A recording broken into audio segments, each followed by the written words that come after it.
Hi hello నమస్తే నేను మీ Jahnavi. న్యూయార్కేర్ homeopathy clinic start చేసి 20 ఇయర్స్ అయిన సందర్భంగా మన ప్రత్యేకమైన ఆహ్వానం మేరకు హోమియోపతికి సంబంధించి మనకున్నటువంటి ప్రతి సందేహాన్ని డీటెయిల్డ్గా ఎక్స్ప్లెయిన్ చేయడం కోసం ఈరోజు మన స్టూడియోకి విచ్చేశారు న్యూయార్కేర్ హోమియోపతి ఎండి, ప్రముఖ హోమియోపతి వైద్యులు డాక్టర్ బెల్లంకొండ నాగేశ్వర్ గారు. మాట్లాడేద్దాం. నమస్తే సార్. నమస్తే అండి.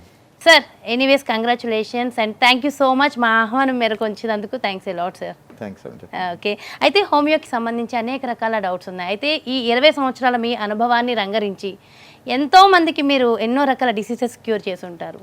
అసలు హోమియోపతికి సంబంధించి ఒక్క మాటలో చెప్పాలంటే మా వ్యూవర్స్కి ఏం చెప్తారు సార్? హోమియోపతి అనేది యాక్చువల్గా మనకు ప్రకృతి నుంచి మానవాళికి ఒక వరం లాంటిది, భగవంతుడు ఇచ్చినటువంటి వరం లాంటిది ప్రకృతి రూపంలో.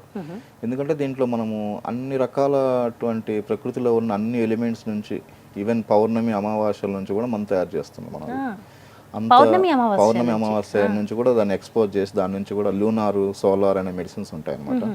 అంటే ప్రకృతిలో ఏది కూడా మనకు వేస్ట్ కాదు, ఎవరిది కూడా మనకు ఇనర్ట్ సబ్స్టెన్స్, ఈవెన్ బొగ్గులోంచి కూడా మెడిసిన్ ఉంటుంది, అలా అని పాయిజన్ లోంచి కూడా మెడిసిన్ ఉంటుంది, అట్లా ఎవ్రీథింగ్, ఇసుకలోంచి మెడిసిన్ ఉంటుంది, అట్లా ఎవ్రీథింగ్ లోంచి కూడా మెడిసిన్ ఉంటుంది. అంటే భగవంతుడు మనకు దాన్ని ఒక రాయిలాగా ఉంటే మన దాని లోపల ఉన్న విశిష్టతను బయటకు తీయటమే హోమియోపతి యొక్క ఇది ఒక డైనమైజేషన్ ప్రాసెస్ ద్వారా తీసి చేసింది. డాక్టర్ హానుమన్ గారు అని చెప్పి, క్రిస్టియన్ ఫెడరిక్ శామ్యుల్ హానుమన్ అని చెప్పి 250 ఇయర్స్ బ్యాక్ తను దాన్ని చేసి కొత్త ప్రొసీజర్ను, జర్మనీ డాక్టరు చేసి తను అలోపతి ఎండి అయినా కూడా తను మళ్ళీ ఈ ప్రొసీజర్స్ అంతా కాదు, సింపుల్ మెథడ్ ఉండాలి, పబ్లిక్ రీచ్ అవ్వాలి, చిన్నపిల్లలకు కానీ అందరికీ కంఫర్ట్గా ఉండాలి, సర్జరీ మ్యాక్సిమం ఉండకూడదు, అంటే ఏది ప్రాబ్లం వచ్చినా ఓన్లీ మనం బ్లడ్ సక్కింగ్ తర్వాత సర్జరీస్ ఇట్లా కాకుండా కొన్ని సొల్యూషన్స్ చూడాలి అన్న ఉద్దేశం దీన్ని కనిపెట్టారనమాట. దీంట్లో ఏంటంటే మనకు హోమియోపతి అనేది ఎందుకు వరం అంటున్నామంటే, ఎస్పెషల్ చిన్నపిల్లలకైతే యాక్చువల్గా తీసుకోవడానికి చాలా ఈజీ ఉంటుంది. వాళ్ళకు ప్రతిసారి టెస్టులు చేయాల్సిన ఇది లేకుండా డైరెక్ట్గా మెడిసినే ఇచ్చుకోవచ్చు. వాళ్ళు లైక్ చేస్తారనమాట పిల్లలు కూడా.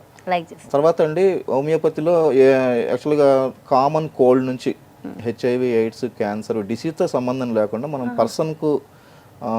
పర్సన్కు మెడిసిన్ సెలెక్ట్ చేస్తాం. అంటే ఎయిడ్స్ కి కూడా హోమియోపతిలో మెడిసిన్ ఉంటుందండి. అంటే మనకు ఆ ఇమ్యూనిటీ ఎయిడ్స్ అంటే ఇమ్యూనిటీ తగ్గటమేనండి. ఇమ్యూనిటీ తగ్గటం వల్ల వాళ్ళకు మనం ఇచ్చే ఏ మెడిసిన్స్ వర్క్ చేయక వాళ్ళకు మోషన్స్, వెయిట్ తగ్గటము ఇవన్నీ అయిపోతాయి అనమాట. ఆ CD4 సెల్స్ కౌంట్స్ మనం కంట్రోల్లో పెట్టుకుంటట్టు మన దాంట్లో హోమియోపతిలో మందు ఉంటుంది. కాబట్టి కాన్స్టిట్యూషన్ మెడిసిన్ పడాలి, కొంచెం టైం తీసుకుంటుంది, కానీ ఫస్ట్ వాళ్ళు కంట్రోల్లో ఉండేటట్టు చేయొచ్చుకోవచ్చు. అవుట్ ఆఫ్ కంట్రోల్ వెళ్ళకుండా కంట్రోల్ ఉండేటట్టు చేయొచ్చు. ఓకే, అయితే కొన్ని సర్జరీలు అవసరము అని చెప్పేసి చెప్తూ ఉంటారు. కొన్ని సందర్భాల్లో కొన్ని రకాల రోగాలకి అవునండి సర్జరీ లేకుండా కూడా హోమియోపతిలో మెడిసిన్ ఉంది అంటున్నారు. ఇది వాస్తవమేనంటారా? అవునండి. అంటే హోమియోపతిలో కొన్ని డిసీజెస్కు సర్జరీ అవసరం లేకుండా కూడా చేసుకోవచ్చు. జనరల్గా ఏంటంటే ఇప్పుడు కొన్ని కంపల్సరీ మెకానికల్గా అడ్జస్ట్ చేయాల్సినవి ఉంటాయి, అవి కంపల్సరీ సర్జరీ ద్వారానే అవుతాయి. మెకానికల్ అబ్స్ట్రక్షన్ లేకుండా పాజిబిలిటీ వాళ్ళు లేదు, ఎటువంటి ఇంకా వెళ్ళలేని స్థితిలో ఉంటారు, భరించలేదు అంటే వాళ్ళు బేర్ చేయలేని పరిస్థితిలో కొంతమంది ఉంటారు. అట్లాంటి వాటిలో కొన్ని డిసీజెస్ ఉంటాయి. ఇప్పుడు సపోజ్ అక్యూట్ ట్రాన్స్లైటిస్ ఉంటుంది. ట్రాన్స్లైటిస్కి ఏంటంటే రికరెంట్గా క్రానిక్ ట్రాన్స్లైటిస్ అయినా వాళ్ళు రికరెంట్గా వస్తుందంటే కనుక చూసి ఈ సమ్మర్లో సర్జరీ చేసేద్దామని ట్రాన్సిల్స్ అడినాయిడ్స్ కానీ అని చెప్తారు.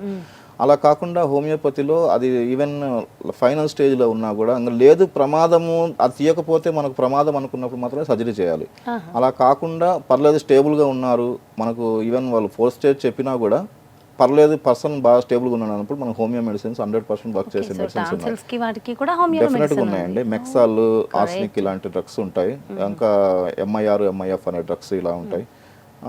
అట్లా ట్రాన్సిల్స్కి కానీ ఎడినైడ్స్కి కానీ మనం చేయొచ్చు. 90% బయట ఏంటంటే వాళ్ళు 2-3 సార్లు మెడిసిన్ ఇచ్చేసి కంపల్సరీ సర్జరీ చేసేద్దామండి, చేసేస్తే అయిపోతుంది కదా, మళ్ళీ ఇంకా ప్రాబ్లం ఉండదు. కానీ దానివల్ల ప్రాబ్లం ఏంటంటే అవి మనకు కర్టన్స్ లాగా పనిచేస్తాయి, ఎయిర్ ఫిల్టర్స్ లాగా పనిచేస్తాయి. అలాంటి వాటిని లింఫ్ గ్లాండ్స్, దాన్ని మనం కట్ చేస్తే కనుక డైరెక్ట్గా ఇప్పుడు మనం పీల్చే గాలి కానీ ఏదైనా బ్యాక్టీరియా, వైరస్ అన్నీ కూడా డైరెక్ట్ లంగ్స్కి వెళ్ళేదానికి లోపల ఇంటర్నల్ ఆర్గాన్స్ కానీ కర్టన్స్ రిమూవ్ చేస్తే ఎలా ఉంటుందండి, మొత్తం ప్రాబ్లం అవుతుంది. అలా లేకుండా మనం మ్యాక్సిమం చేయాలంటే మనం హోమియోపతిలో దానికి మెడిసిన్స్ ఉంటాయి అన్నమాట. ఎడినైడ్స్కు అగ్రాఫిస్ అని చెప్పి, ఇంకా కొంతమంది నోట్తో దానివల్ల ఎడినైడ్స్ వల్ల ఏంటంటే సపోజ్ నోస్ బ్లాక్ ఉండి మొత్తం చెవి బ్లాక్ అయిపోయి ఇవన్నీ ఉంటాయన్నమాట. అవన్నీ అవాయిడ్ చేయడానికి వాళ్ళు సర్జరీ చేసేస్తే అయిపోద్ది. అలా కాకుండా హోమియోలో ది బెస్ట్ మెడిసిన్స్ ఉన్నాయి. మేము ఇప్పుడు ఉన్న దీంట్లో ఎన్నో సంవత్సరాల నుంచి ఎంతో మంది పిల్లలకు సర్జరీ అవసరం లేకుండా మనం ట్రాన్సిల్స్ కానీ ఎడినైడ్స్ కానీ 100% మెడిసిన్ పిల్లలకి పెద్దవాళ్ళకి ఎవరికైనా చేయొచ్చు. అంటే అవి యాక్చువల్లీ ట్రాన్సిల్స్ ఎడినైడ్స్ చిన్నపిల్లల వరకే, ఎడినైడ్స్ అంటే చిన్నపిల్లల వరకే ఉంటాయి. పెద్దవాళ్ళకు ఒక్కొక్కసారి ట్రాన్సిల్స్ అనేవి పెద్దవాళ్ళలో కూడా ఉంటాయి కదా. అయితే ఒక్కొక్కసారి మెడిసిన్ స్టార్ట్ చేసాక హోమియోపతిలో అది కంటిన్యూ చేయకుండా ఒక్కొక్కసారి ఆపేస్తాం. ఆపేయడం వల్ల సైడ్ ఎఫెక్ట్స్ ఉంటాయి అంటున్నారు. అట్లా ఏం ఉండదండి. అట్లా ఏం జస్ట్ ఇది ఎట్లా ఉంటుందంటే కీ లాక్ మెడిసిన్ లాగా ఉంటుంది. మనకు పర్సన్కి లాక్ అయితే కనుక మనం కీ మెడిసిన్ సెలెక్ట్ చేయాలి. ఇప్పుడు సపోజ్ మన దగ్గర 3000 మెడిసిన్స్ ఉన్నాయనుకోండి, అందులో ఒక మెడిసిన్ వాళ్ళకి పర్ఫెక్ట్ 100%గా మ్యాచ్ అయ్యేది ఉంటుంది. ఆ మ్యాచ్ చేయటమే హోమియోపతి డాక్టర్ యొక్క టాలెంట్ అనమాట. దాన్ని మనం కరెక్ట్ మ్యాచ్ చేస్తే అది డిసీజ్తో సంబంధం లేదు. లోపల ఎన్నో డిసీజెస్ ఉండొచ్చు, కానీ మనకి పర్సన్ ఒకసారి ఓపెన్ అయిపోతే ఆ డ్రగ్ ఏ టు జెడ్ ఎన్ని ఉన్నాయో అన్ని మీరు చెప్పినవి చెప్పనివి కూడా క్లియర్ అయిపోతాయి. మాకు మోకాలు నొప్పులు అని చెప్పి ఒక ఆవిడ వచ్చారు, చాలా దూరం నుంచి వచ్చారు, నాగోలు అక్కడ దూరం నుంచి వచ్చారు. వస్తే తనకు మెడిసిన్ ఇచ్చాము, బాగానే ఉంది, మోకాలు నొప్పులు తగ్గాయి. ప్లస్ ఏమైందంటే ఆమెకు కనీసం ఆమె 75 years అంటే ఆమెకు 50 years నుంచి ఆస్తమా ఉండేది. వాళ్ళ మనవాడు వచ్చి డాక్టర్ గారు మీరు ఏం మంది ఇచ్చారో తెలియదు, ఆమె అప్పటి నుంచి ఇన్హేలర్ వాడట్లేదండి అని చెప్పాడు. అంటే మనకు చెప్పలేదు ఆ ప్రాబ్లం, కానీ టోటల్ పర్సన్ క్లీన్ చేస్తుంటానికి అది ఒక ఉదాహరణ అనమాట. అట్లాంటి మేము ఎన్నో చూస్తాం కేసుల్లో. జస్ట్ వాళ్ళు వచ్చిన పర్పస్ వేరే ఉంటుంది, దీంతో పాటు ఎన్నో సమస్యలు తగ్గి మాకు కంప్లీట్ క్యూర్ అయింది డాక్టర్ గారు అని చెప్పి వాళ్ళు ఒక దీంట్లో విశిష్టత ఏంటంటే ఒకసారి ఎవరన్నా వస్తే కనుక మనకు వాళ్ళు అటాచ్ అయిపోతే, సపోజ్ పిల్లల కోసం వచ్చారు, పిల్లలకు తగ్గిందంటే వాళ్ళ పేరెంట్స్ అటాచ్ అవుతారు, తర్వాత వాళ్ళ రిలేటివ్స్, మొత్తం ఒక ఫ్యామిలీ డాక్టర్ లాగా మనల్ని కన్వర్ట్ చేసేస్తాం. అయితే ఒక్కసారి మెడిసిన్ ఒకదానికి స్టార్ట్ చేస్తే అది ఇంత కోర్స్ అని ఉంటుందా, ఇన్ని డేస్ కోర్స్ అని? ఎట్లా కోర్స్ అంటే డిసీజ్ని బట్టి ఉంటుందండి. అట్లా అంటే ఇప్పుడు సపోజ్ ఫీవర్ ఉంది, ఫీవర్ మనకి ఎక్కడికి వెళ్ళిన టైఫాయిడ్ అంటే 14 రోజుల కోసం 14 రోజులు డ్యూరేషనే ఉంటుంది, దానికి 1 week కోర్స్ ఇస్తారు. అట్లా కాకుండా మనకి ఇప్పుడు హోమియోలో కోర్స్ అనేది మినిమం డిసీజ్ని బట్టి ఉంటుంది. అక్యూట్ డిసీజ్లో మనం 1 to 3 days వాడితే సరిపోద్ది. క్రానిక్లో అంటే అకార్డింగ్ టు డిసీజ్ మనం తీసుకొని వాడుకోవాల్సి వస్తుంది. అంటే ఇప్పుడు సపోజ్ కొంతమంది ఏంటంటే స్కిన్ ఎలర్జీస్తూ ఉంటాయి, మొత్తం సప్రెస్ 20 ఏళ్ళ మించి ఉంటాయి సప్రెస్. డాక్టర్ దగ్గరికి వెళ్తే వాడు ఉదయం ఒక ఆయింట్మెంట్, రాత్రి ఆయింట్మెంట్, ఈవినింగ్ ఒక ఆయింట్మెంట్ ఇచ్చి వాడమంటాడు. అవన్నీ సప్రెస్ చేసి ఉన్న వాటిని మనము కంప్లీట్గా చేయాలంటే కన్నా టైం తీసుకుంటుంది. అదేమవుతుంది, సప్రెస్ అయ్యి ఉంటుంది. దానికి మనం ఇప్పుడు ఏంటంటే ముందు ఆయింట్మెంట్స్ ఆపేసి లోపలికి మెడిసిన్ పంపించి దాన్ని మళ్ళీ ఆ ఇన్ని సంవత్సరాల నుంచి ఉన్న బ్యాడ్ అంతా మళ్ళీ మనం ఎలిమినేట్ చేసేటట్టుగా దానికి వెంటిల్ ఒక ఓపెన్ ప్లేస్ ఉండాలి.